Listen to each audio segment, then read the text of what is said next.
Hai teman-teman, apakah di daerah kalian ada mitos tentang suatu hal? Oh ya, kenalin, namaku Tika. Umurku sekarang 17 tahun dan aku suka sekali berenang dan menyelam di laut karena kebetulan aku tinggal di desa wisata di tepi pantai dan masih sangat kental dengan mitos-mitos. Bahkan, 2 tahun yang lalu aku hampir saja hamil oleh anak ikan. Apa kalian penasaran gimana ceritanya? Baiklah, aku akan ceritakan ke kalian. Suatu hari saat aku sedang bangun tidur, aku merasa perutku sedikit nyeri. Tapi bukan nyeri seperti biasa. Aku pun sadar kalau saat itu aku sudah 2 bulan telat menstruasi. Setelah itu, aku tanya ke ibuku soal hal itu. Dan jawaban ibuku sungguh mengejutkan karena ibuku bilang kalau mungkin saja aku hamil. Aku kaget dan ya mana mungkin aku bisa hamil. Aku saja tidak punya pacar, apalagi tidur dengan orang lain. Dan umurku masih 15 tahun saat itu, jadi nggak mungkin aku melakukan hal itu. Aku merasa nggak percaya dengan kehamilan yang terjadi padaku. Lalu aku datang ke rumah teman dekatku yang juga sama-sama hobi berenang. Namanya Catherine. Aku curhat soal kejadian yang baru saja menimpaku dan juga ibuku menganggapku hamil. Setelah aku cerita, Catherine justru menertawakanku sambil bilang, "Kamu kan gak punya pacar, mana bisa kamu hamil?" Aku mengiyakan apa yang dikatakan Catherine. Tapi beberapa saat kemudian aku menunjukkan perutku yang sedikit buncit dan memberitahunya kalau aku belum menstruasi 2 bulan. Ya, kalian juga pasti mikir kalau aku hamil kan? Mendengar itu, Catherine menjadi terdiam dan mulai bicara padaku dengan serius. "Tik, kapan terakhir kali kamu menyelam di laut?" Lalu aku menjawab, Sekitar 2 bulan yang lalu." Dia tanya lagi, "Waktu itu kamu sedang menstruasi?" Aku menjawab, "Iya, kayaknya pas sudah hari kelima atau keenam gitu."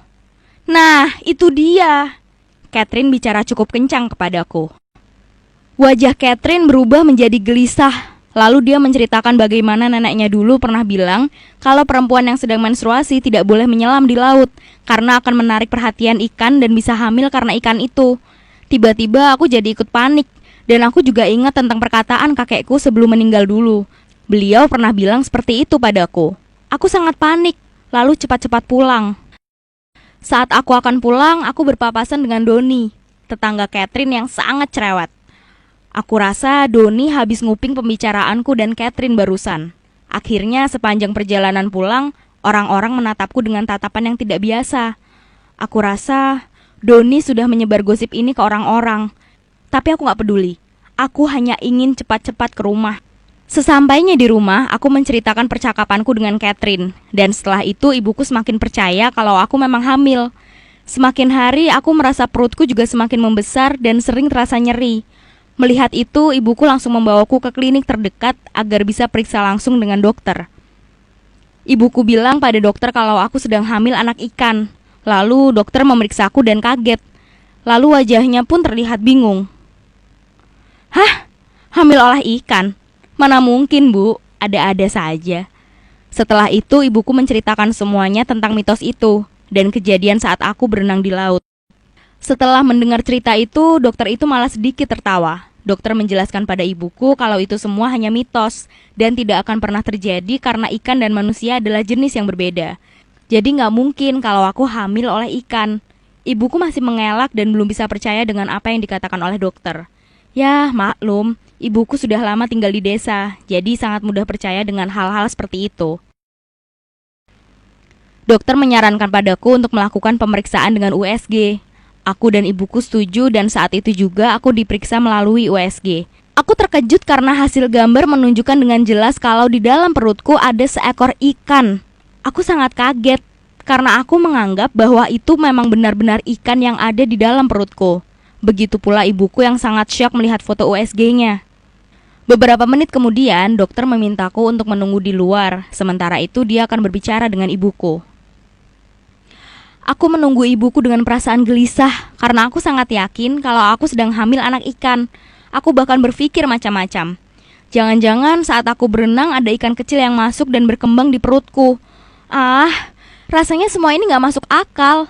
Tapi kenapa bisa ada ikan di dalam perutku? Karena aku terlalu panik, saat itu juga aku mengirim SMS ke temanku Catherine. Aku bilang padanya kalau aku benar-benar hamil anak ikan dan aku akan menunjukkan bukti foto USG padanya. Setelah pulang dari klinik, aku diam-diam mengambil hasil foto USG dari tas ibuku. Tak lama kemudian, Catherine datang ke rumahku dan aku menunjukkan hasil foto USG itu kepadanya. Catherine sangat kaget karena melihat foto USG perutku benar-benar berbentuk ikan. Catherine semakin yakin dan percaya kalau mitos itu benar-benar kenyataan. Aku semakin takut setelah mendengar Catherine bilang kalau aku akan melahirkan anak ikan. Orang-orang akan menjauhiku karena aku dianggap sudah ternodai. Aku tambah panik dan aku pun teriak-teriak sambil menangis. Ibuku mendengar aku menangis dan datang ke kamarku. Setelah itu, ibuku meminta Catherine untuk pulang dan beralasan agar aku bisa istirahat. Akhirnya, Catherine pulang ke rumah. Ibuku kemudian menenangkanku yang masih menangis. Lalu ibu menjelaskan padaku kalau yang ada di dalam perutku itu bukanlah ikan.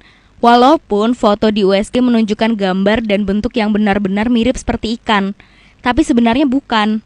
Dokter mengatakan kalau aku memiliki kista ovarium akibat adanya sel yang abnormal di ovarium yang ada di dalam tubuhku. Aku rasa apa yang dikatakan ibuku ada benarnya dan lebih masuk akal. Aku cukup lega setelah itu. Tetapi aku juga tetap panik karena aku takut kalau itu akan menjadi penyakit yang sangat parah seperti kanker.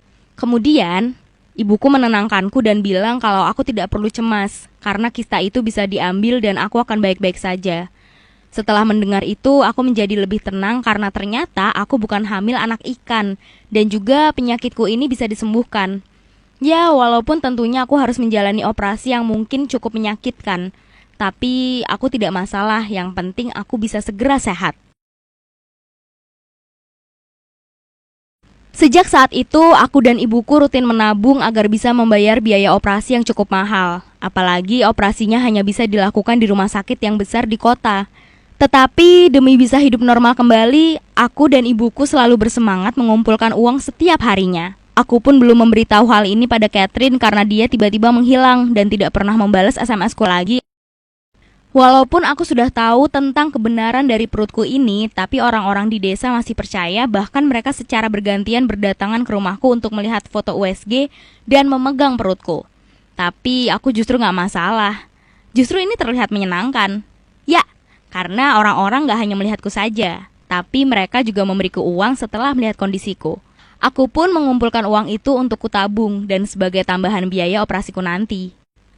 Beberapa bulan kemudian, aku berhasil melakukan operasi dan terbebas dari penyakit itu. Aku berjanji setelah ini aku tidak akan sembarangan renang atau sekedar main-main di laut lagi. Bukan karena mitos, tetapi ya hanya ingin menjalani kehidupan normal seperti biasa. 2 tahun kemudian, lebih tepatnya saat ini usiaku 17 tahun. Aku pindah sekolah SMA di kota. Aku menyadari kalau ternyata pemikiran orang-orang di kota sangat berbeda dengan di desa pinggiran seperti tempat tinggalku. Walaupun begitu, aku tetap menghargai mitos-mitos warisan leluhur yang sudah berkembang di daerahku. Baiklah teman-teman, pesanku cuma satu. Kalau ada mitos di daerah kalian, jangan percaya mentah-mentah ya. Tapi juga jangan diremehkan. Bagaimanapun juga, itu adalah salah satu kebudayaan yang patut untuk diapresiasi. Apa tanggapan kalian tentang ceritaku? Tulis di komentar ya. Jangan lupa like dan subscribe-nya.